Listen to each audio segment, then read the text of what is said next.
तहसीलदार द्वारा पूर्व प्रमुख विनोद मलिक के भतीजे पर टिप्पणी के मामले ने पकड़ा तूल।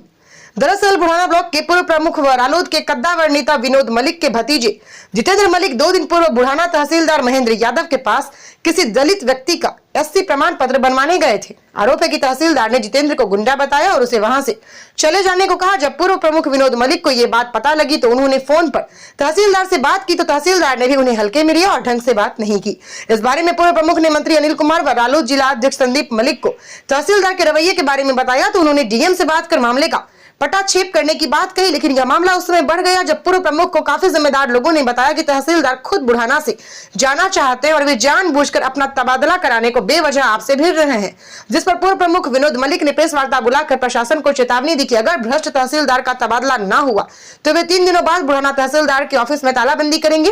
पूर्व प्रमुख ने बताया ये तहसीलदार बुढ़ाना एसडीएम को भी दरकिनार करते हैं। कुल मिलाकर बुढ़ाना तहसीलदार महेंद्र सिंह यादव और पूर्व प्रमुख विनोद मलिक के बीच ठन गई है। स्टार न्यूज़ प्लस के लिए मुजफ्फरनगर से कैमरामैन शाहिद सिद्दीकी के साथ नसीम कुरैशी की एक खास रिपोर्ट। कि आज पत्रकारिता बुलाने का मुख्य कारण यहाँ का जो तहसीलदार है वो मुझे कुछ बेलगाम दिखाई दिया। उसकी जो भाषा थी, जो भर्त भाषा का जो उसने प्रयोग किया वो किस बात को लेकर के किया वो मैं आपको बताऊंगा, आपके समक्ष इस बात को रखूंगा। मामला एक हमारे गांव के मोहम्मदपुर राय सिंह के हिमांशु जो एससी समाज से हैं, वो अपनी तैयारी कर रहे हैं कहीं एडमिशन लेने की, कहीं जॉब के लिए, तो उसको एससी का अपना प्रमाण पत्र चाहिए था। तो आज हमारा भतीजा जो ग्राम प्रधान का प्रतिनिधि है तो वो वहाँ तहसीलदार कार्यालय में आज 10:30 बजे इन लोगों के साथ पहुंचा। ये बेचारे खड़े हैं जो मैं आपको बता रहा हूँ, थोड़ा देख लो, आप कैमरा घुमा लीजिए। ये उनके पिता है, ये लड़का है, ये उनके ताऊजी हैं, तो ये सारा परिवार दुखी है। और ये जो है 1 महीने से ये फॉर्म है, ये 1 महीने से जो है इन लोगों ने अप्लाई किया हुआ है। पूरा 1 महीना हो गया, 1 महीने से इन लोगों ने अप्लाई किया। 1 महीने में तहसीलदार जो है उस पर कोई संज्ञान नहीं लेता। मैं 15 दिन से मैं भी बराबर फ़ोन कर रहा हूँ कि इनको एक दिन कोई टाइम दे दो कि कल भेज देना, कल पूछते हैं कि परसों भेज देना, तो ऐसे उसको नज़रअंदाज करते आ रहे हैं बहुत टाइम से। और कल का टाइम उन्होंने जो है किसी तरीके से दे भी दिया, आज सुबह का टाइम दिया। तो ये लोग गए थे आज कार्यालय में, तो इनके साथ बहुत ही गलत व्यवहार किया, बदतमीजी की, और इनको बाहर धक्के मारने जैसा सलूक किया। कहा कि जाइए, जो करना गुंडे, इनको गुंडे शब्दों से प्रयोग किया। अब ये मजदूर लोग जब इनको गुंडा कहा जाएगा तो क्या समझूंगा मैं इस बात को। तो मैं ऐसी स्थिति में मैं इस चीज़ को बर्दाश्त नहीं कर सकता और मैं इस लड़ाई लड़ने के लिए तैयार हूँ। मैं तहसीलदार को सबक सिखाने के लिए तैयार हूँ और उसको सबक सिखा करके रहूँगा। कैसे सिखाएंगे आप सबक? पब्लिक के माध्यम से। जनता है, जनता का अगर जनता फैसला लेगी। देखो, एक समाज में, एक लोकतंत्र में, एक समाज, इसको जनता को एक अधिकार होता है कि वो अपनी उपस्थिति दर्ज करा करके ये बताएं कि कितना विरोध है। और इस विरोध के प्रति मैं बताना चाहूँगा, पहले तो मैं अपनी सरकार से निवेदन करना चाहता हूँ, अपने सरकार के लोगों से निवेदन करना चाहता हूँ कि इसमें ऐसे अधिकारी के खिलाफ तत्काल कार्रवाई करें, क्योंकि वो अपने आप को महेंद्र यादव बताता है कि मैं महेंद्र यादव हूँ। आप जानते हो मैं महेंद्र यादव हूँ, इस तरह के भी शब्दों का प्रयोग करता है, जबकि ऐसे अधिकारी को इस तरह का प्रयोग नहीं करना चाहिए। तो मैं तो इसकी बहुत ही भर्त्सना करता हूँ। और 3-4 काम मैंने तो बताए जो बिल्कुल जेन्युइन काम है। मैं आपको बताना चाहूँगा, दूसरा काम है बंधु शर्मा, ग्राम मोहम्मदपुर राय सिंह।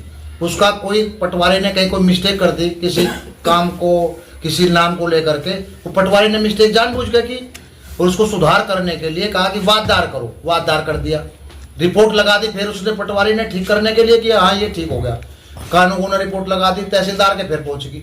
1 साल हो गया वहाँ पेंडिंग रहते इस केस को कि पैसे की बात कर लो। केवल उनको ये कहता है उस परिवार को कि पैसे के पटवारी से सेटिंग कर लो, जब जाकर के काम होगा। सिफारिश कराते हो, बकवास करते हो, बदतमीजी करते हो, जाइए यहाँ से। उनको 4 बार उनके साथ बदतमीजी कर चुके। और एक मामला है यहाँ का कुरालसी गांव का, ये ठाकुर समाज के है,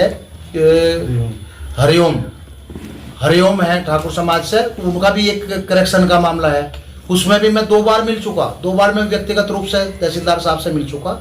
उसमें भी उन्होंने एक आगे मैं कर दूंगा, 2 दिन में कर दूंगा, 4 दिन में कर दूंगा, अगली तारीख पर कर दूंगा। उसमें भी पूरा 1 साल हो गया। तो जितने भी यहाँ पर प्रकरण आते हैं सब कहते हैं साहब जब तक पैसे नहीं दोगे जब तक काम नहीं होगा। तो ये सारे लोग पैसे दे के काम करा रहे हैं। तो ऐसे भ्रष्ट अधिकारी यहाँ बने रहेंगे तो हम लोग क्या करेंगे? तो हम बिल्कुल विरोध करेंगे, सख्त विरोध करेंगे। और हम इस चीज़ को, ये 3 मामले हैं, ये 3 मामले छोड़िए, जिन लोगों के मामले पेंडिंग हैं, जो इस तरह के मामले हैं, बिना पैसे लिए अविलंब अगर 3 दिन के अंदर इनका निपटारा किया जाता है तो ठीक, अगर नहीं किया जाता तो हम बड़ा आंदोलन करेंगे। मैं बिल्कुल स्पष्ट कहना चाहता हूं कि इस तहसील में जगह नहीं रहेगी और तहसीलदार का मैं ताला बंद करने की क्षमता रखता हूं। और मैं तहसीलदार का ताला बंद करके तहसीलदार को बताऊंगा कि मैं कार्यालय में तब बैठने दूंगा जब आप जनहित में काम करेंगे और न्याय हित में काम करेंगे और बिना पैसे के यहाँ काम करेंगे। ये मेरी मांग है। देखो, मैं अभी ये तो अपने स्तर पर ही मैं बुलाई मीटिंग व्यक्तिगत रूप से विनोद मलिक के साथ। देखो, प्रमुख क्षेत्र पंचायत हूँ मैं भी, यहाँ पर जनता मेरे से जुड़ी हुई है। ये पार्टी अगर जरूरत पड़ेगी तो पार्टी स्तर पर लड़ा जाएगा, क्योंकि देखो यहाँ सब पार्टी के लोग मेरे साथ बैठे हैं। चारों तरफ आप देख रहे हैं, यहाँ भाजपा के लोग भी बैठे हैं, यहाँ आरएलडी के लोग बैठे हैं, समाजवादी पार्टी के लोग बैठे हैं। तो यहाँ सब तरह के लोग बैठे हैं। ऐसा कुछ नहीं है कि भाई ये सार्वजनिक वो है, सब इसमें जाएंगे और बता देंगे ऐसा क्या है। तो आपको क्या लगता है कि तहसीलदार इस तरह का व्यवहार क्यों कर रहे हैं? आप सरकार में हैं, सत्ता में भागीदारी है आपकी पार्टी की, तो आपके काम नहीं हो रहे, तो फिर ऐसे कैसे चलेगा? नहीं, बेलगाम है ना, इसको बताएंगे ना। अब हम इसको जो है हम अधिकारियों को, अपने जो है नेताओं को, मंत्रियों को अब मैं अवगत कराऊंगा ना कि इसका रवैया ये है। अभी तो कुछ मैं बता नहीं पाया, मैं तो आज बाइट दे रहा हूँ, बाइट के माध्यम से बता रहा हूँ कि मैं अपने अधिकारियों को और अपने जो है जो हमारे जो राष्ट्रीय स्तर के नेता हैं या अपने जिला स्तर के नेता हैं, हमारे माननीय मंत्री जी हैं, जिलाध्यक्ष जी हैं, माननीय जिलाध्यक्ष जी हैं, क्षेत्रीय अध्यक्ष जी हैं, मैं सबको अवगत कराऊंगा। पहले से नहीं भाई बताऊंगा कि तहसीलदार का ऐसा रवैया है, ऐसे ऐसे काम करेंगे तो कार्यकर्ताओं का मनोबल गिरेगा, तो फिर कार्यकर्ता काम करेंगे। तो ऐसा कुछ नहीं है। पहले तो कार्रवाई कराने की बात करेंगे, डीएम साहब से भी कार्रवाई कराएंगे, हम भी कहेंगे, सब कहेंगे। अगर कार्रवाई नहीं होती तो तब ये रास्ता अपनाना पड़ेगा, तो पब्लिक का रास्ता है।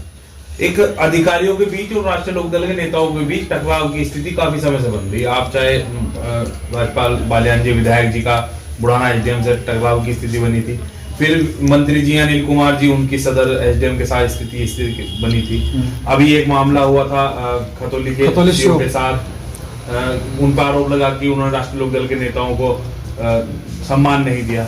नहीं, आरोप नहीं लगा, ये लोग हरकत करते हैं, ये लोग हरकत करते हैं और फिर ये माफी मांगते हैं, हरकत भी करते हैं, माफी भी मांगते हैं। तो हमारे लोग जो है कुछ थोड़े से नरम स्वभाव की हैं, पार्टी हमारी भी, भाई चाहते हैं चलो कोई बात नहीं, सामंजस्य बना रहे, तो इन माफ कर देते हैं इन लोगों को। और इनकी जो है आदत खराब हो रही है, इनको ये दिख रहा है कि तुम जो चाहे वो कर रहे हो। इनको ये नहीं पता कि जब आप लोगों के खिलाफ जब एक्शन होता है तो आप जाकर के क्यों माफी मांगते हो? फिर लड़ाई लड़ो, फिर चलो अपना जो भी होना है उसी धारा में जो चलना चाहिए। तो फिर मैं तो बिल्कुल बर्दाश्त नहीं करूंगा। तो वो मेरे क्षेत्र का मामला है और मेरा क्षेत्र बहुत ही सक्षम है और मजबूत है। तो आपने मतलब आज भी तहसीलदार से बात करने की कोशिश की? मैंने कोशिश की, तहसीलदार का खुद फोन आया था आज। हाँ, उसने कहा कि आपने मेरे पास ये गुंडे भेज दिए। अब मैं यही पूछना चाहता हूँ तहसीलदार साहब से, ये गुंडे हैं क्या? ये खड़े जो बेचारे ऐसे समाज के लोग, ये खड़े, ये गुंडे हैं? अगर ये गुंडे हैं तो फिर तहसीलदार कितना बड़ा गुंडा अपने आप में देख लो। जो आदमी मुझे फोन करके ये कह रहा है कि आप लोगों ने ये गुंडे भेज दिए, तो मैं तो तहसीलदार को यहाँ सरासर तहसीलदार न मानते हुए गुंडा मानता हूँ। वो गुंडे जैसा उसने जो व्यवहार किया मुझे समझ में नहीं आ रहा। इसके खिलाफ निश्चित रूप से आंदोलन होगा, या फिर इसको जो है इसको यहाँ से हटाया जाएगा, या इसके खिलाफ कोई ना कोई एक्शन होगा। तो आंदोलन की कोई तारीख रखी है आपने?